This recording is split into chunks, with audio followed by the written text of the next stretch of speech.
this is how to record and download your video. So what you're gonna do is you're gonna go to camera, and then you're going to press record, and it's gonna say, do you want to turn on your microphone? And you're gonna press that, and then you're gonna go to browser, and then what you're gonna do is to go to file upload. You do not want to press folder upload because it will create a new folder, but yeah.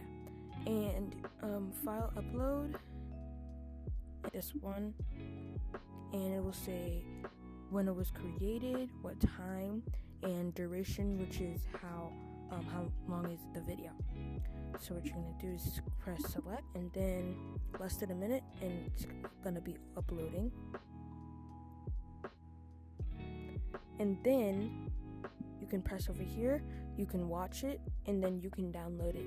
And then finish uploading, and once it's gonna be like up here, and then you can press it once you're done. Alright, I hope this helped. Goodbye. See you in the next video.